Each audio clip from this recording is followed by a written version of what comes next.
Hello, everybody. Welcome to season 3 of This Is a Talk Show. I'm doing something really fancy today, which is sort of the live streamer's equivalent of a quick change where I have two devices going because one's at my real piano and one is in where my other computer is. So if I mess up, that's why. Uh-huh. We got an awesome show today with the amazing, the one and only Velvet Duke and Matthew Ardill. And Adam's going to be on in a minute to talk about, I don't know, some stuff. But before we get started, I'm going to sing you a song. I actually meant to do it sometime in season 2, and it was the one where my keyboard stopped working, so I couldn't play anything. And I put up a video of me doing it, which just isn't the same. I think we'll agree. So this is one of my favorite songs by Francis Poulenc called Reine des Mouettes, which means Queen of the Seagulls. And if you speak French, you will agree that the lyrics don't make a ton of sense, but are probably about sex. So here we go. Reine des mouettes, mon orpheline, je t'ai vu rose et je me souviens, sous les brumes mousselines de ton deuil ancien. Rose des mille baisers qui chagrinent, tu te laissais accorder à mes mains, tous les brumes mousselines volent de nos liens. Rougis, rougis, mon baiser te devine, mouette prise en des grands chemins.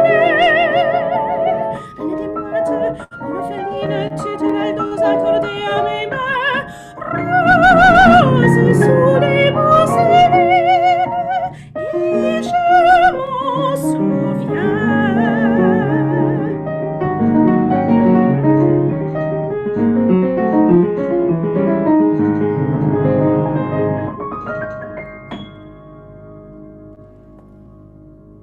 And now welcome back, your host for today, Adam Bailey.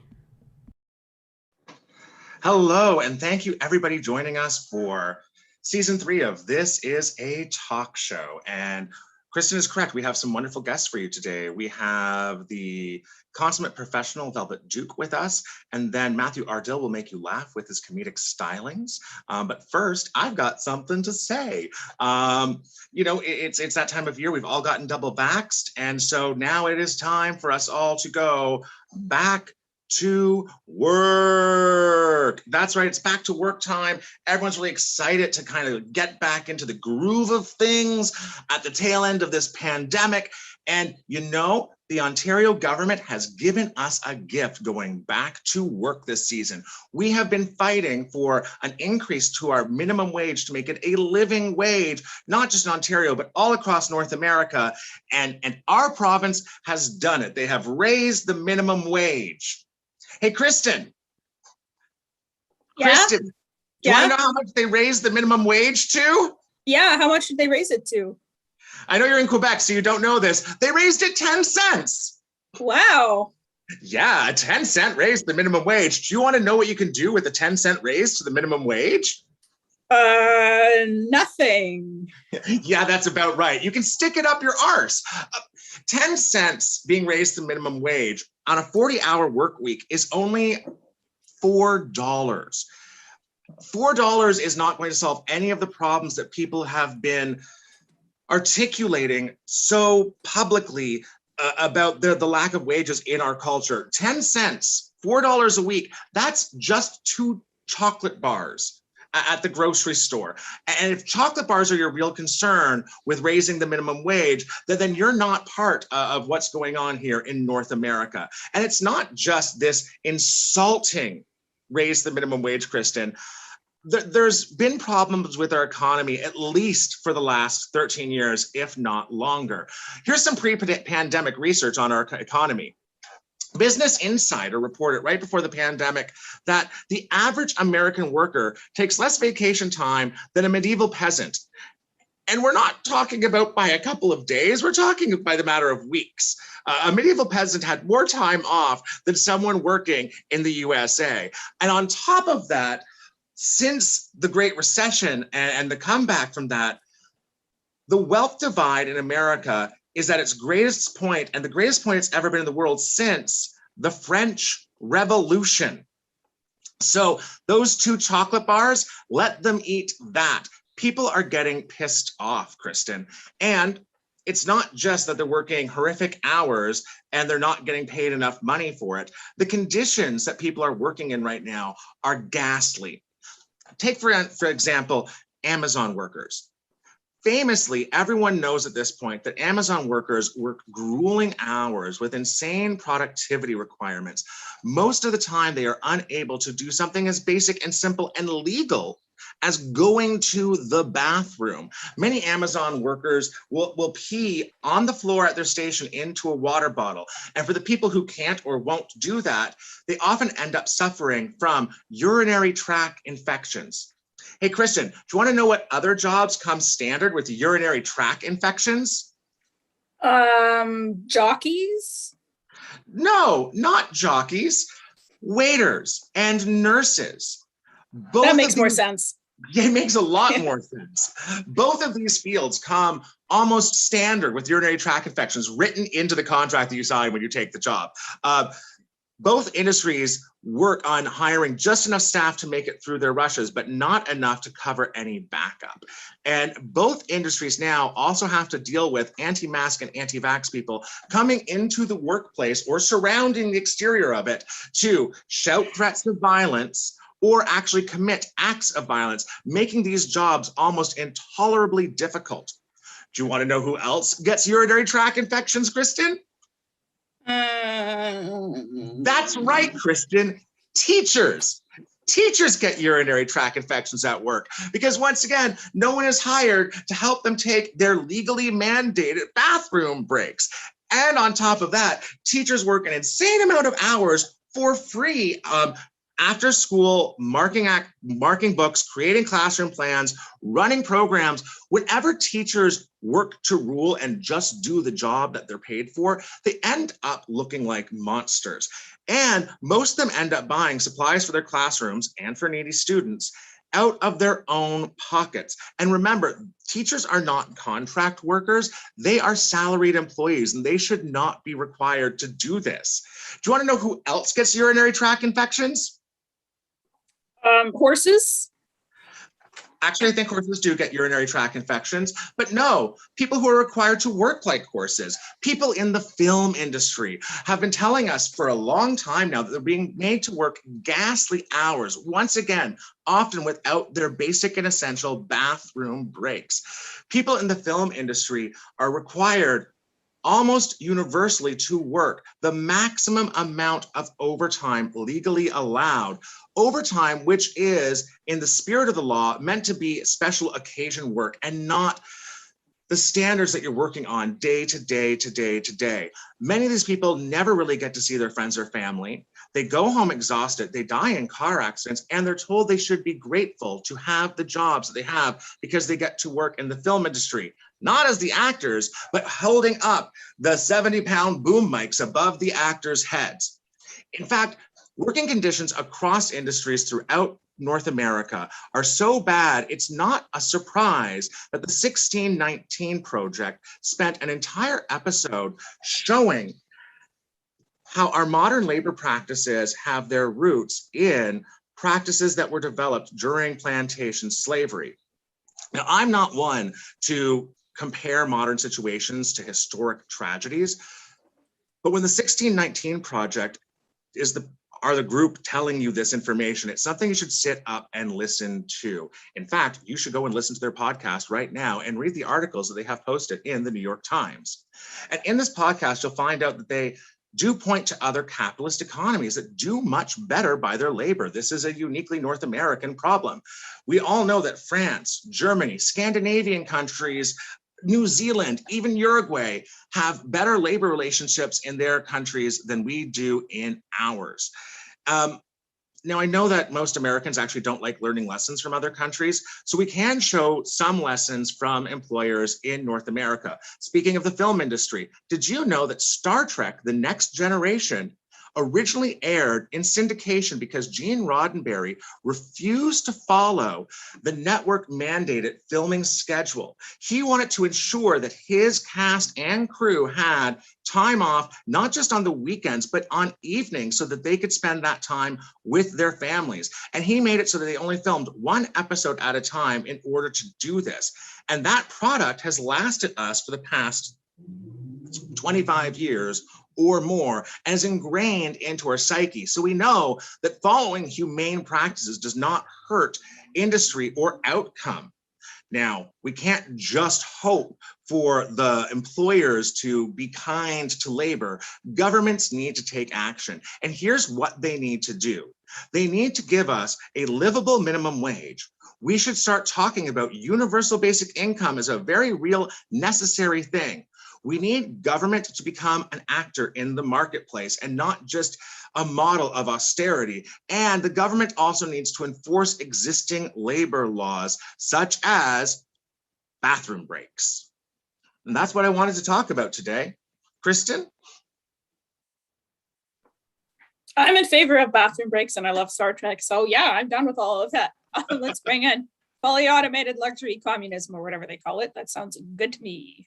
I want my champagne socialism. You know, I can handle that. Yep. Champagne and socialism? Why is that an insult? Give it to me now. I like things and I like people being treated well. Yep. And it's not, you know, there are companies or examples. There's Dan Price in the US who pays all of his employees $70,000 a year. Mm-hmm. The Star Trek example is a good one. And even if we just look back to like the 1970s and before, like between the Great Depression and Reagan, the government has a lot better track record of doing things for people that that makes it a better actor in the workplace. You know, the theory is if the schools pay a janitor a really great wage above and beyond the basic minimums, that means that other companies that want to have good janitors have to match what the government is paying theirs. And scientists have been asking for this too. They want government to have research and development arms. So just like we had NASA developing space travel in the 1960s and 50s, we need research and development that's not geared to for-profit solutions in the world. And only going to happen if we have that. Isn't this the reason why Canada doesn't have a vaccine manufacturer for COVID vaccines? It is something to do with, if I'm remembering this correctly, I might be totally wrong. Is it because of the HIV tainted blood scandal from the 90s? Is it there was something and then like I forget what happened. I'm sorry. I did a project on this in grade 10, but I've forgotten everything about it since then. You can't remember your grade 10 projects, Kristin. I am disappointed in you. You need to memorize your high school homework. I got a new job, right?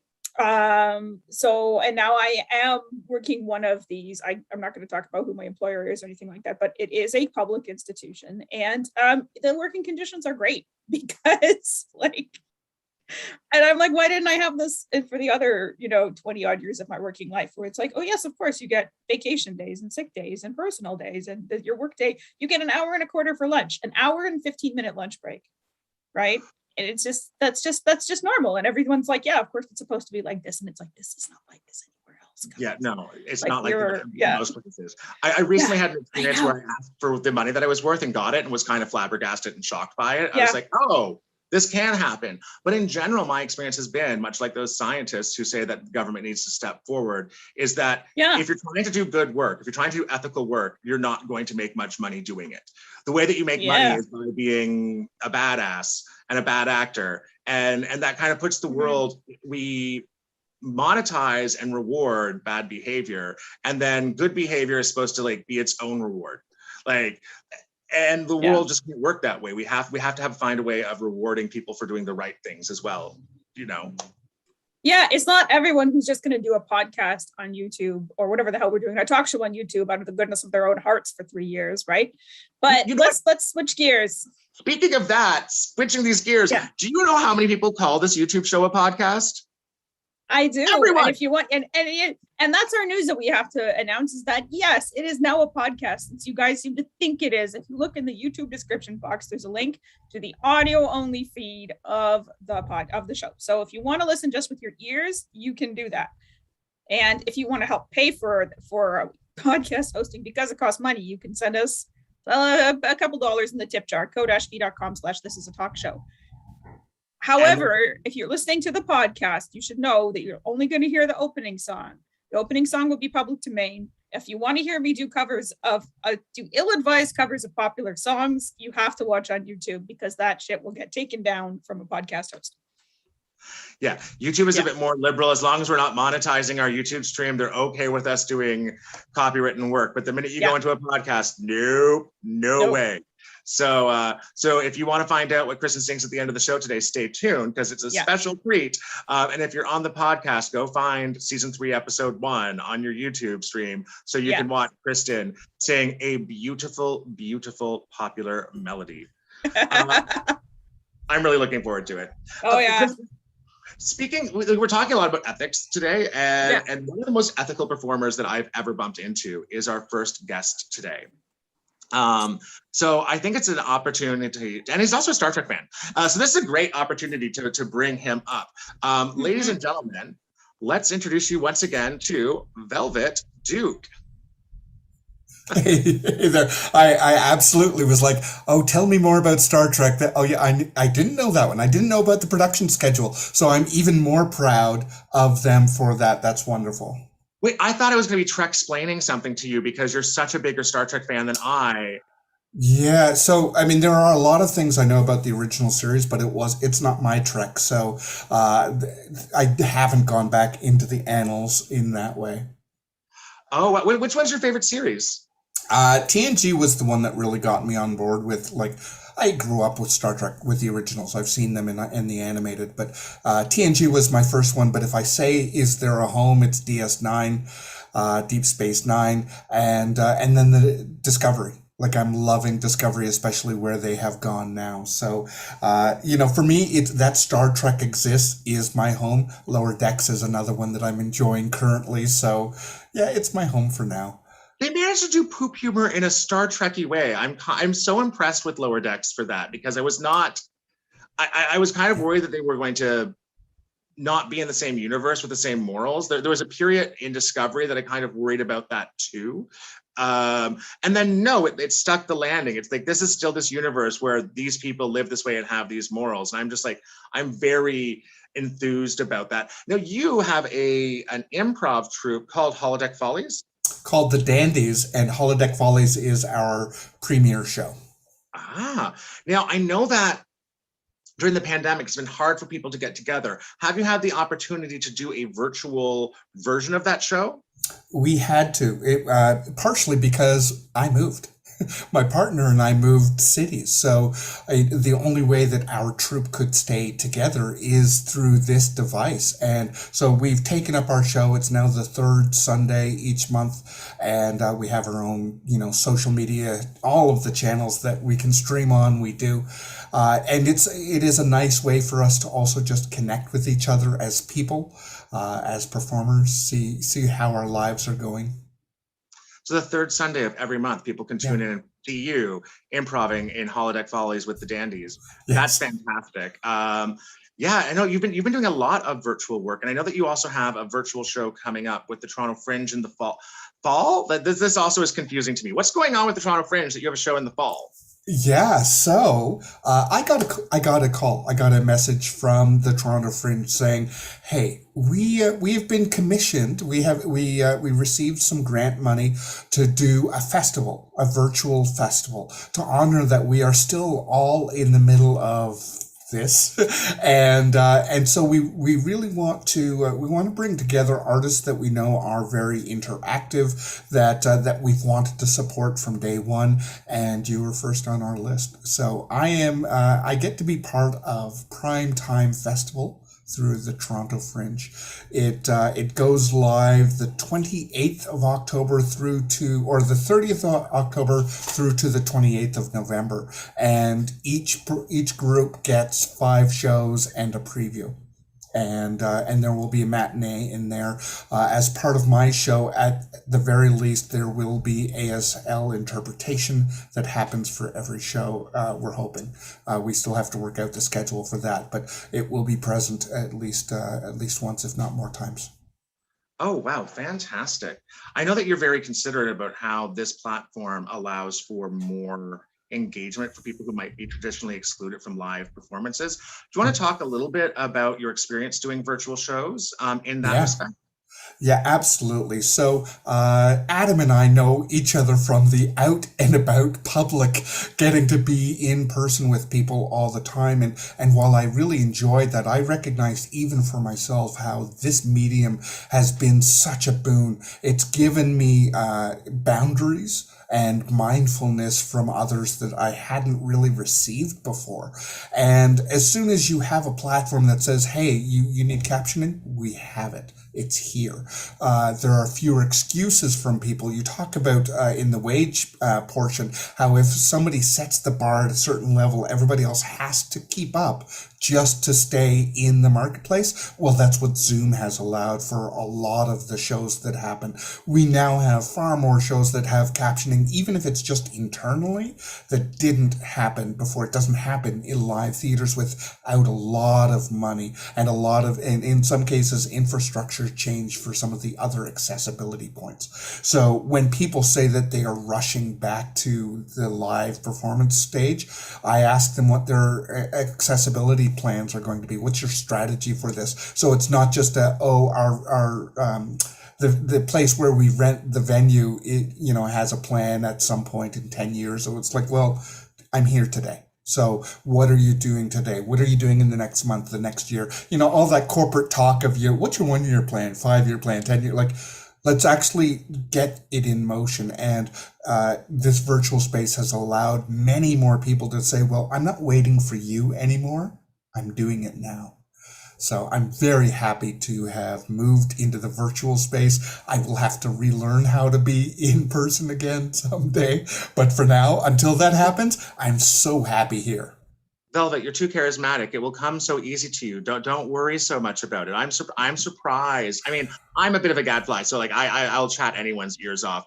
I feel bad for the store workers who've had to deal with me coming out of this when I finally could have interaction, because I think my first 3 times in a store with the clerk trying to help me, they got like a half an hour of gab of everything. So the boundaries thing that you were talking about, that really, I get how that works in real life, but I think. It's like the fine twitch muscles when you're exercising, how there's when you run outdoors, you actually activate more of your muscles than when you run on a treadmill. Right. I think when you get out, what you'll find is just the small interactions are the ones that we're missing a little bit, not the big ones. The big ones are fine. It's the small ones that build you up. So when you go and get your coffee and say nice things to the clerk at Starbucks or wherever you buy your coffee from, now that Starbucks are all closed, or the clerk at the game shop or the clerk here or there, it'll build up over time, and you'll eventually know that you should only have a 10-minute conversation with these people.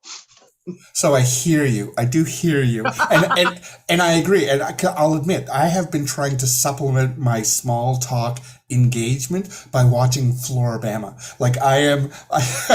I very much a fly on the wall there. And it's I don't go out and carouse or party in the way that I used to. I don't. So to see other people do it vicariously, it's so wrong. It's so wrong. But it's also it's something. There's none of this is meaningful, so I can walk away at any time theoretically after I binge 6 hours. That's the real thing we have to get used to after the pandemic, is not binging TV for gross amounts of time. I mean, who knows? The upcoming IATSE strike might help us with that too. Yeah. So Velvet, before we let you rest for a moment, you are coming back to do the news with us, correct? Oh, absolutely, yeah. Yeah, and can I just quickly pitch the name of my show? I said I was doing a festival, but I didn't actually talk about the show. The show is called Gin Joint. Gin as in a genie. I like alliteration. So it's my opportunity as a people pleaser to try and wean myself from that too, by having to fulfill a contract within a limited time. Fantastic. So Gin Joint at the Primetime Festival through the Toronto Fringe, October 30th to November 28th, plus every third Friday? Every third Sunday. Third Sunday of the month is Holodeck Follies, and you can see that anywhere streaming happens. So I'm assuming YouTube and elsewhere. Yeah, YouTube and elsewhere, yes. And elsewhere. Well, we're going to have you back for the news in just a little bit, but I know that you like to laugh. I always saw you at comedy clubs, so I have a comedian here just to make you laugh, Velvet. Well, actually to make everyone laugh. Ladies and gentlemen, let's put our hands together for Matthew Ardill. Woo! Hey, thanks.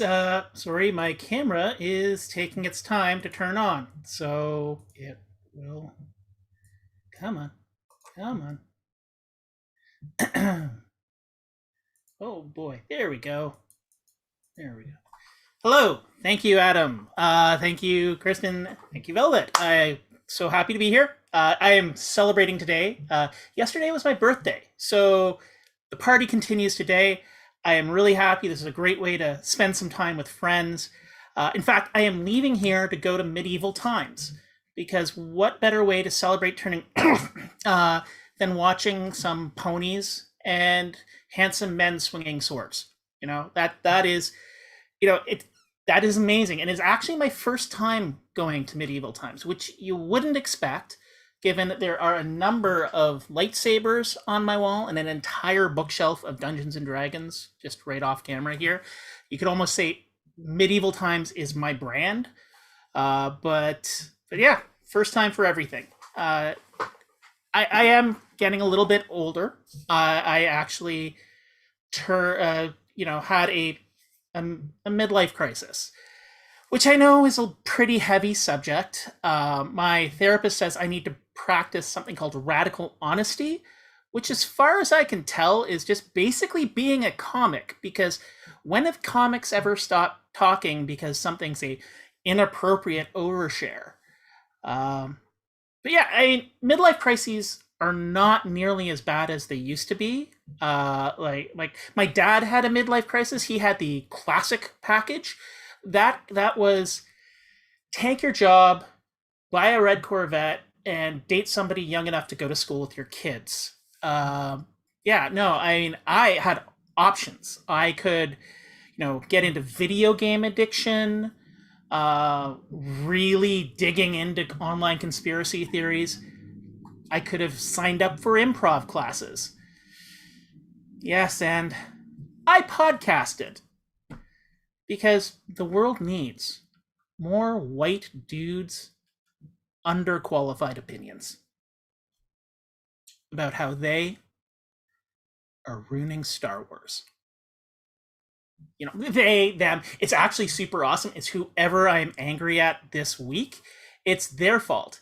It could be toxic fandom, J.J. Abrams, the Republican Party. The Republicans actually have thoughts on Star Wars. A lot of them. For example, they think Darth Vader is a compassionate conservative, or the Empire is about small government, or Jar Jar Binks is cool. Basically, for Republicans, Jar Jar is the Kanye to Emperor Palpatine's Donald Trump. Yeah. So my podcast episodes are 3 hours long, 7 days a week, all about how I hate Jar Jar Binks in Star Wars. Yeah, look, I've finally been able to find a way after 23 years of ranting to monetize it. So I am not giving this up, because Misa not impressed. I have to look. It's just a lot. But if you say one bad thing about Baby Yoda, I will be on you in under 12 parsecs. And congratulations to the people who did not get those references, because you grew up with a robust social life. But anyways, my name is Ardill. Thank you very much, Adam. That's been my set. So thank you for having me. Oh, thank you so much. I enjoyed that greatly. That was a lot of fun. I blame Star Wars, the sequel trilogy, not being good just because they didn't have a good allegory at the end. Yeah, well, I would start with I did actually enjoy it, but I think the big problem is they were just trying so much to wrangle people back into nostalgia, they forgot the plan.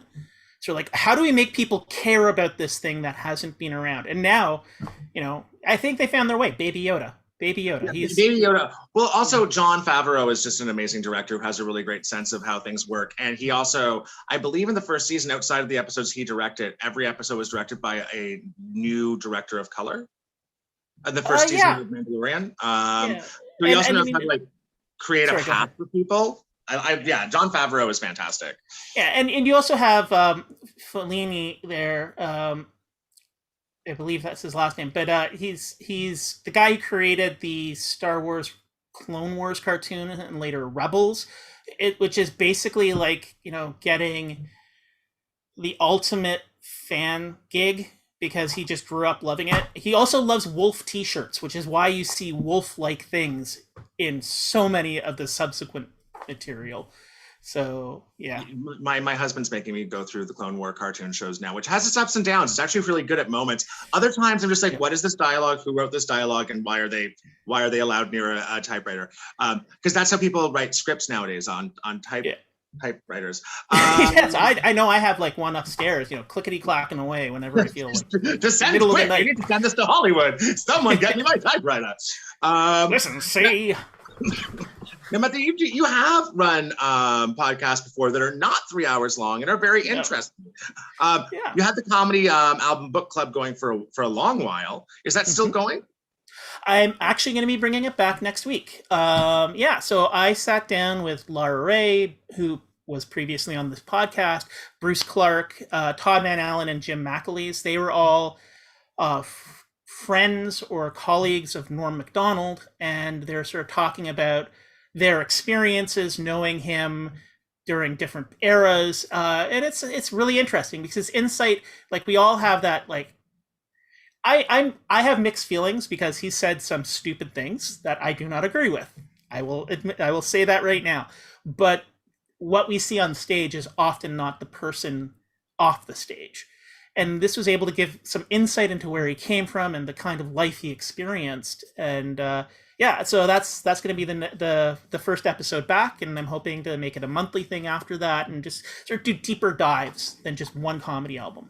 And so, what day does this drop? So, because you said Lara Ray, you said Norm Macdonald, you said a whole bunch of things that made me want to listen to this episode. So, I need to know exactly when this lands. Yeah, so this will be dropping next Friday. So next Friday, it will be available like during the day, or is there a time after which I can listen to it? Should be popping up first thing in the morning. Yeah.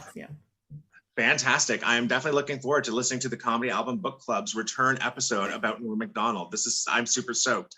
Matthew, you know how this show works. We're about to do the news. Do you want to do the news with us? I'd love to do the news. Thank you. Fantastic. Well, let's bring back Velvet Duke and Kristin Mueller-Heaslip to get ready to do the news. Hey, everybody. During our guest segments, my good computer that I was going to do the news from froze. Though we do appear to be still broadcasting on YouTube.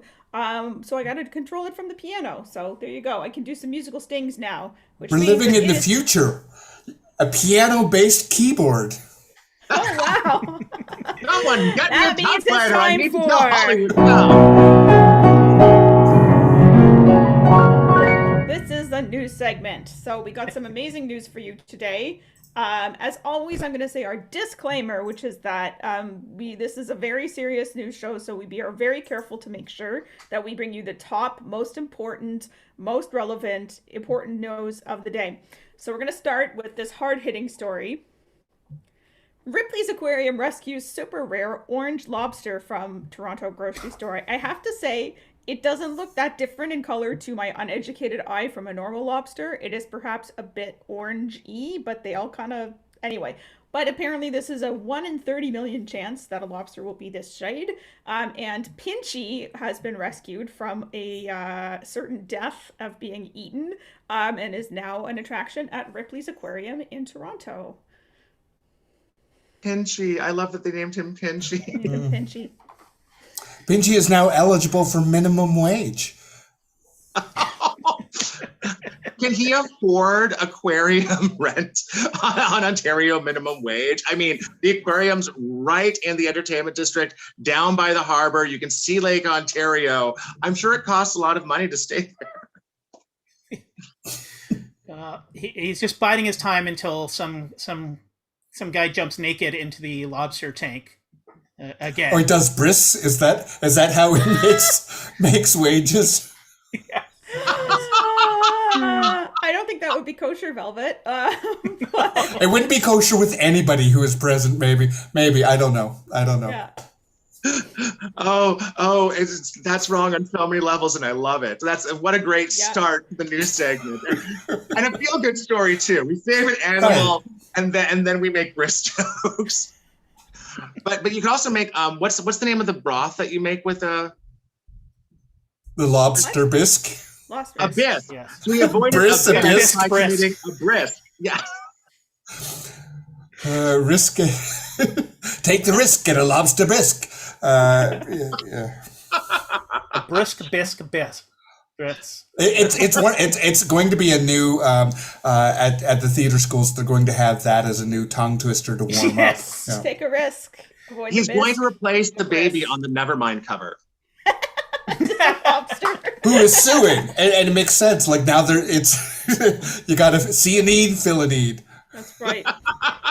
So what's next, Kristin? All right, next is a cautionary tale. A man has too much to drink and legally changed his name to Celine Dion. I'm afraid I've forgotten the name of the birth name of the gentleman in question, but he is apparently a big fan of Celine Dion, and somehow or other, when he was really drunk, he submitted all of the paperwork in order to legally change his name, which appears to be very easy to do in the UK, and received a surprise envelope with, I think, 8 certificates of legal name change, indicating that he is now legally called Celine Dion. So I don't know how hard it is to change your name in Canada, but I don't think you can do it while you're drunk. I think it might involve a visit to a notary or something like that.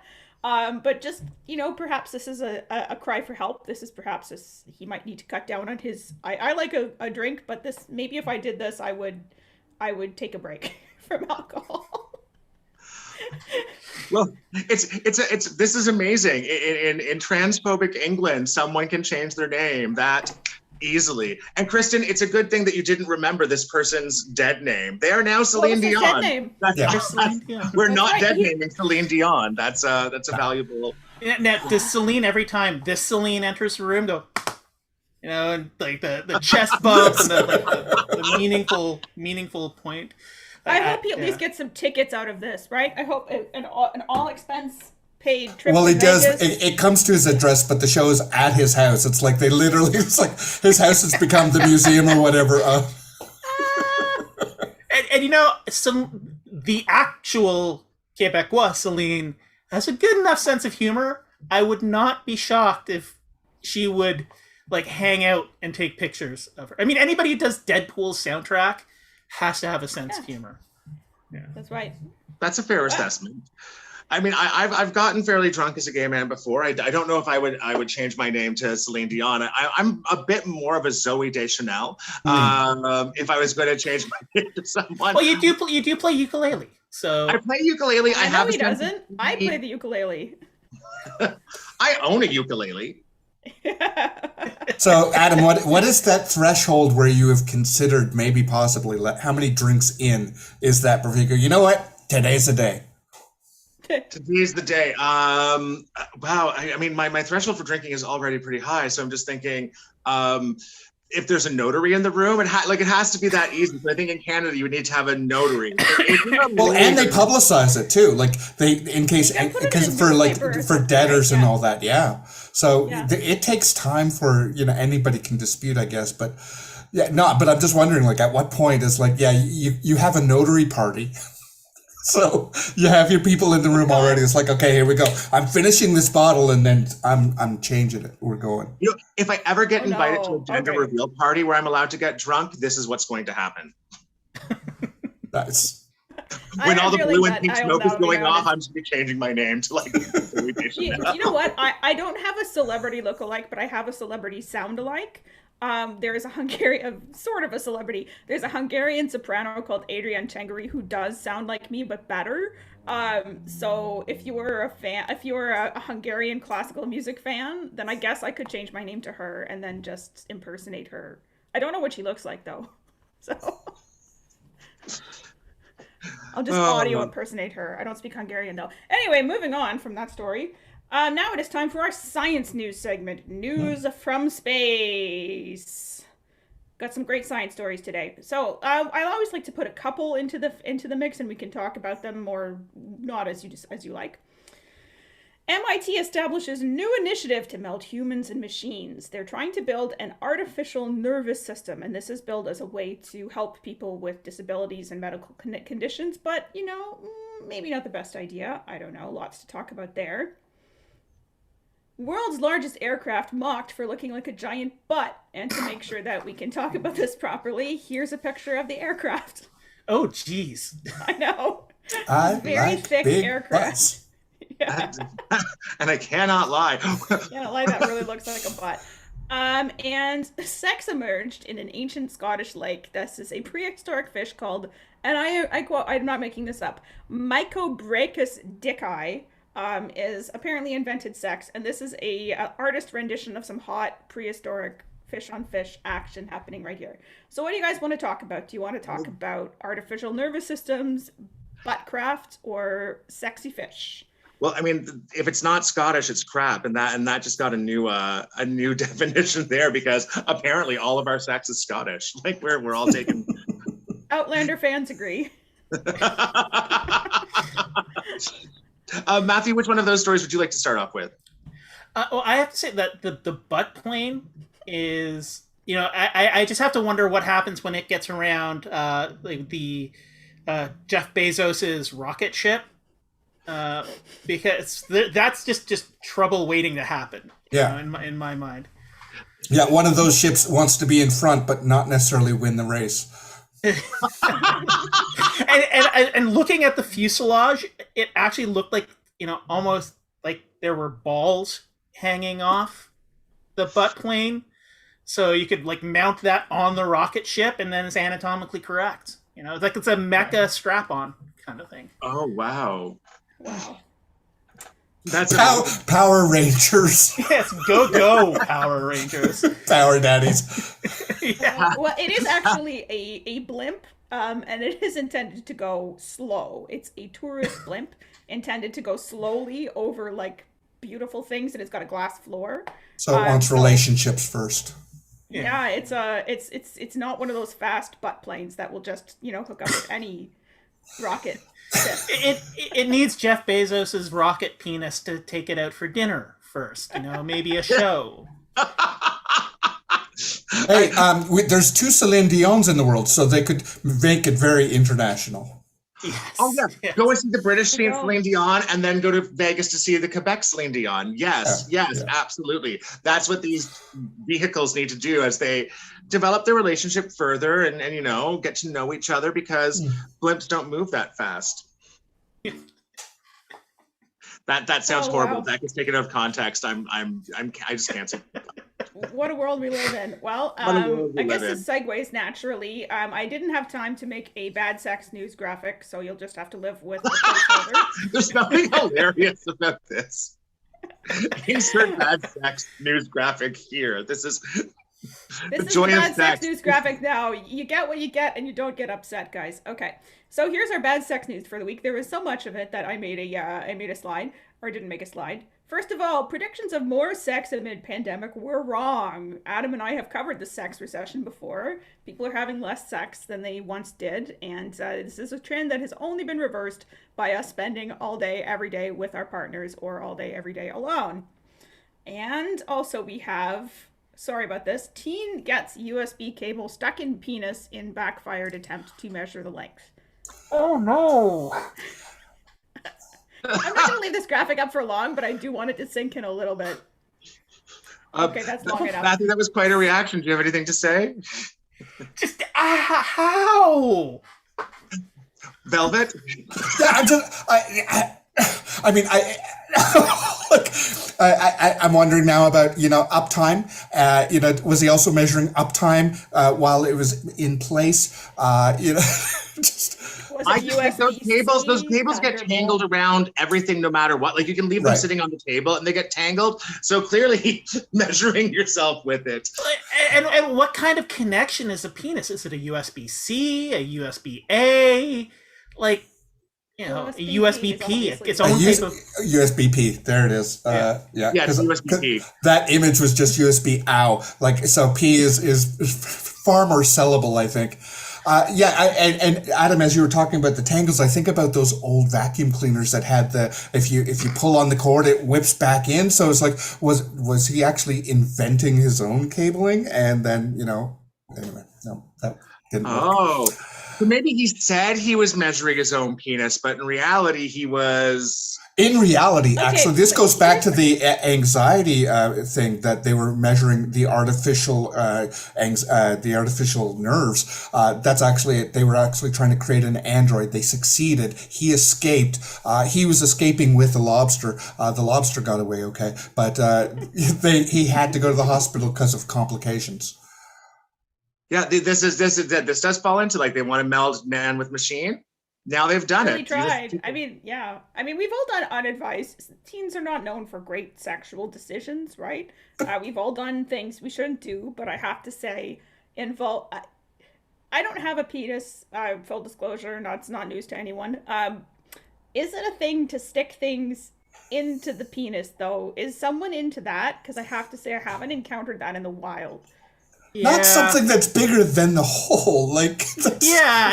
I mean, like it's a thing, but not like that. If you're into catheter porn, maybe it's like, oh, that doesn't look too bad. Maybe if you're into medical porn, then you grab what you can around the home, but you don't start with the USB for sure. There was a point where he went, I've started, I'm not stopping. There was enough of it in him that this is not his first rodeo. Yeah, he had to work to get there. That takes some practice, some like planning. You sit down and think, okay, which of my cables can I get in there?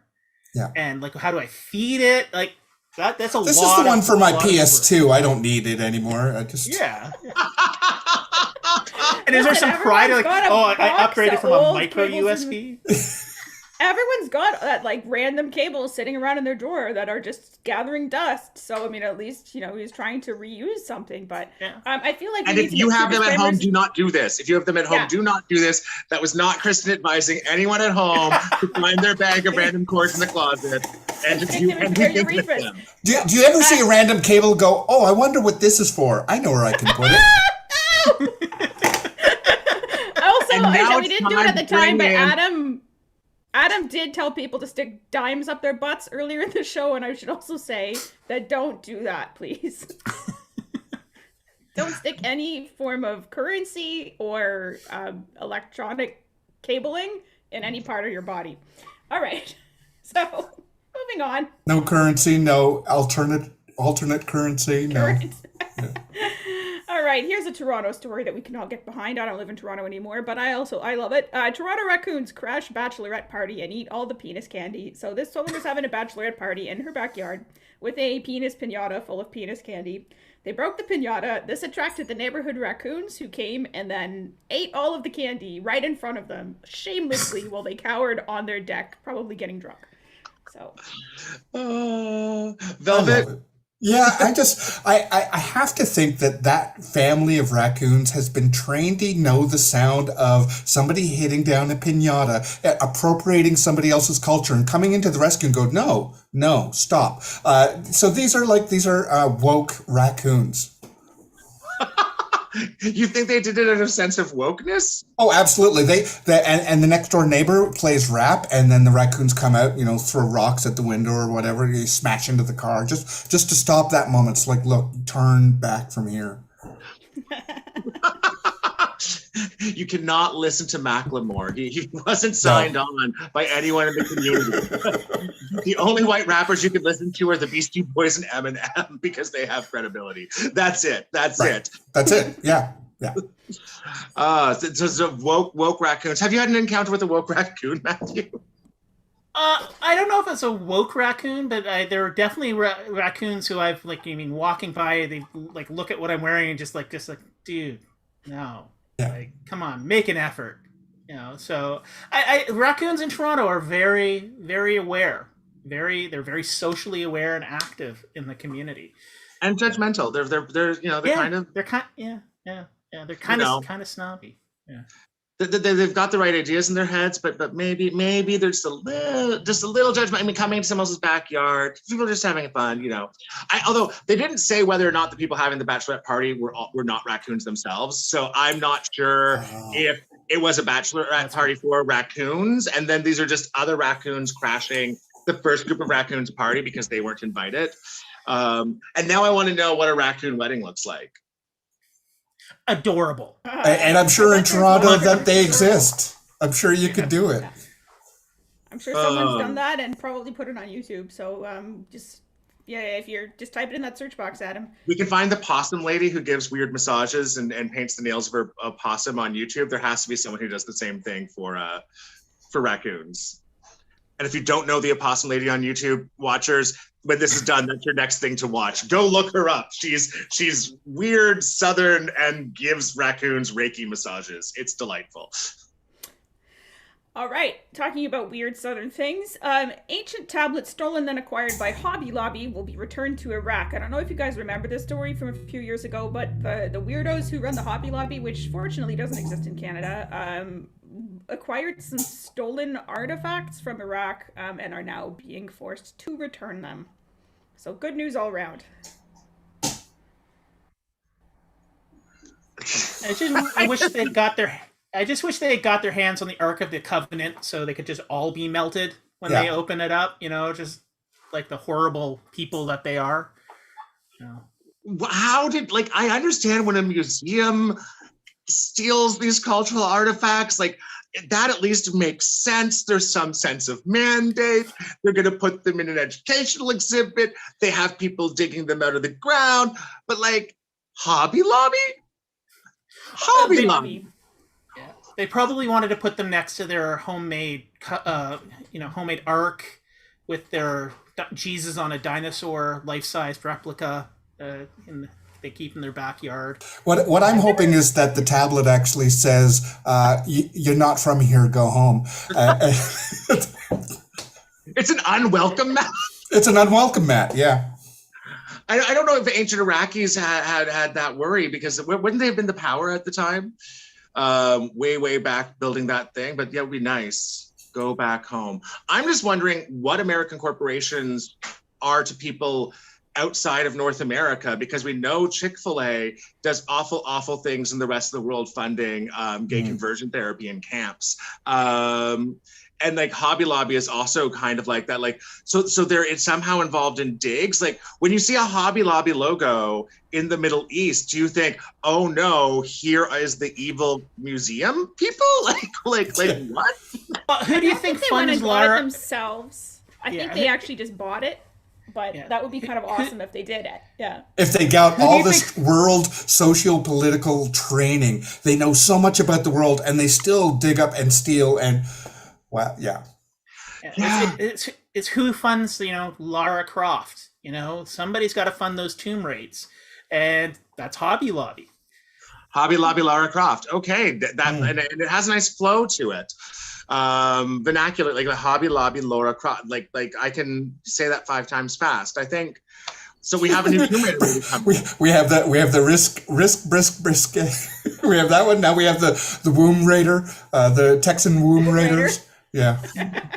Someone get my typewriter. I need to write an episode for BoJack Horseman right now. That's still on the air, right? We have tongue twisters. All right, so we love to finish up with some feel-good stories. So here's one for all of us who can't return things on time. Kingston customer returns rented movie 9 years late and incurs $2,700 in late fees. This is the only extant video store in the world. I forget what the movie was that this guy kept for since 2012. But the good news, why it's good news, is that because of the pandemic, the video store has canceled all late fees, so he was able to return it and not pay. So it was during an amnesty that it was like, this is my copy of Please Rewind.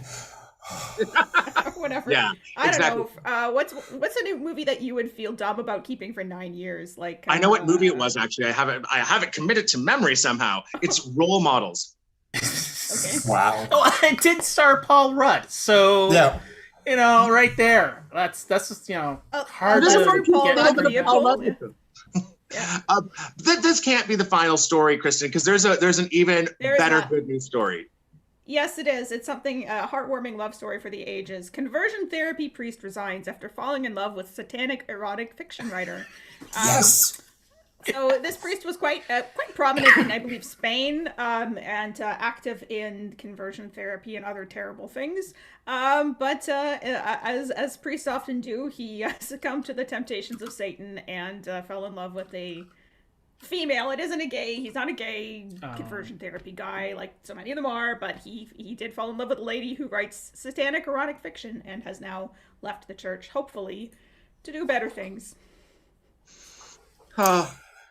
I just hope that he's outside of that great big butt ship praying.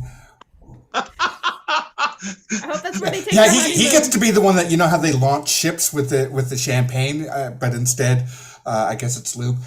It's he's out there christening the and his partner has got to get the front cover exposure of how it blasts off. I love it. That's definitely a bottle of where they lube. Is that what you said on the side of the butt ship? Yeah. Yeah. Great idea. Yep. I am genuinely curious about her satanic erotic writing, though. Like, yeah. I'm like, that must be some good Satan porn, because let's be honest. There's probably like a 25% contingent of Catholic priests who sign up because they're like hot for Satan. But they just don't admit it. They just don't admit it. What, this speaks to me. Oh, this speaks to me. Oh. I want to know. They're imagining the trials in the desert and just going like, I know what I'd have done if Satan was tempting me. And it just ends completely differently. That's when like the saxophone music comes in, soft lighting. So the brimstone glowed around the edges of the bed. I'm wondering, because a lot of books get translated into many languages, into audiobooks. So I'm wondering if it was an audio series that had been translated from the original Aramaic, or like how it was that he stumbled upon this, if it was put in the collection plate to begin with. Like I want to know that journey of how he went. Oh, this, like, was he a part owner in the bookstore that only featured Satan porn? Or like, what was the story that led up to him going, yep, I'm out. Like, this is, I can't hide this anymore. What's the meet cute here? Right. What's the meet cute between the ultra-conservative priest and the satanic erotic fiction writer? Did she go Dear Father? I know. Did she, was he picketing her book launch? Like, what happened? How did he, I do want to know that. Yeah. Yeah, because also erotic writers tend to just sell their stuff on Amazon. Like, they don't tend to have like big events. Or meet the author. Did he just get in her Goodreads comments or something like that, and or I don't know. He was harassing her on Goodreads, and somehow it turned from, because all romantic stories are stalker success stories, right? That's how the Hollywood industry has trained us all. So he was bothering her on Goodreads, and she went like, "This asshole priest, I'm gonna give him a piece of my mind." And so hot. I am imagining here the reboot of You've Got Mail. Basically, Tom Hanks is a priest, just harassing a beautiful satanic porn writer, Meg Ryan, and just writes itself. Yeah. And I'm actually thinking initially she wasn't a satanic porn writer. She was just doing it to get at him. Like, she started to, she transformed her genre to start, like, she put his name in it at some point. And the priest tried ardently to resist, but, and he was like, oh, okay. All right, here. They transformed for each other. She was originally writing werewolf porn, but there's too many lawsuits in the werewolf porn subculture about who owns what, which is true, which is 100% true. Here's your last fact of the day. In the werewolf porn subculture, there are these vicious, litigious lawsuits going back and forth that are all hot nonsense. That is just absolutely... we don't even have enough time to go into how weird and deep it is. I think Lindsay Ellis actually had to do a 2-part video on it because she got sued. She got sued doing the videos too. I know, she got enmeshed in it. Well, only because she ignored the raccoons that were outside her window giving her stern looks. Oh, there we go. See, it's always great when we can bring news stories together, right? And that's just amazing. So we've got Anyway, we're out of time for today, but if I want to give a call to action to our listeners and watchers, please, if you can track down the Catholic priest's lady friend, the satanic porn writer, we would love to have the link to that. So please put it in the comments. And if you just want to write some, please, that's cool too. Like we'll probably not read it on air, but we'd love to see it. So fantastic. And I want to personally thank our guests today, Matthew Ardill and Velvet Duke, for coming on our show once again. It was a pleasure to have you both. I had a hoot today, so this was a real kiki for us. And thank you for joining us. And we're going to be back in 2 weeks with special guests Dan Rosen and John Blair. So that's also going to be a very funny show because those are very funny people. Kristin, do you have anything that you want to say before we go? Yeah, just a reminder that you can always help support the show at ko-fi.com/thisisatalkshow. Don't forget, if you want to listen, like I said, just with your ears, you can go to our audio only feed. It's in the final slide and it's in the comments in the description box on YouTube. And also don't forget to... What's that? Yeah, you say this and I'll say the next thing.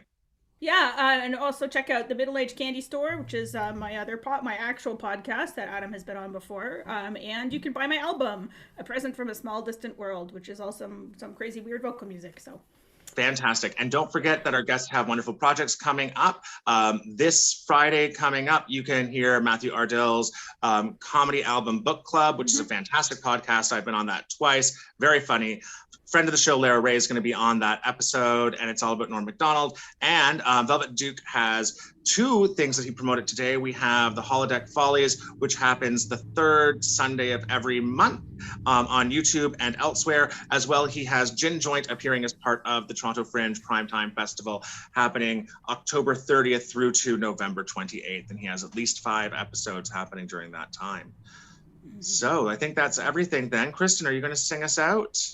Absolutely. Now this was supposed to be if you recall the news in the last little while, there's a certain popular artist who has been making a lot of news called Miss Nicki Minaj, and Adam said, can you do a Nicki Minaj song for the show? We ended up talking about her and her amazing story of her cousin's friend's balls, so I did some. If you get mad at me for doing this song, it was Adam's fault, okay?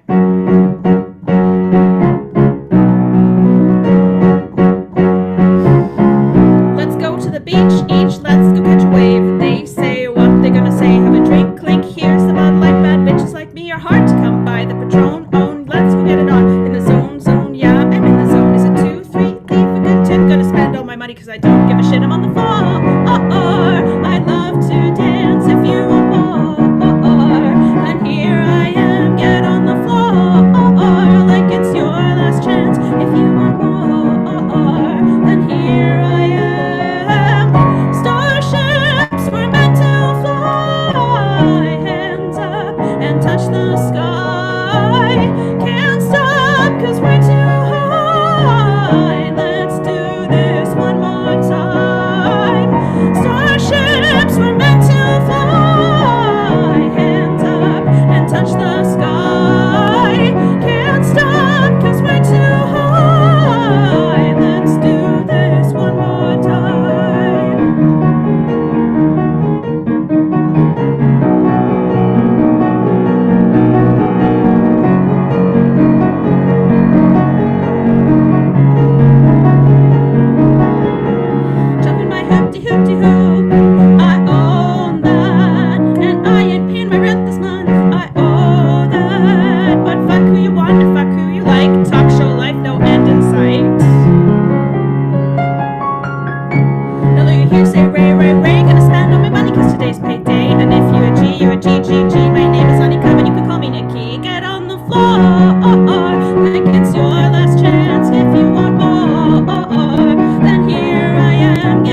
touch the sky. Can't stop 'cause we're so high. Let's do this one more time.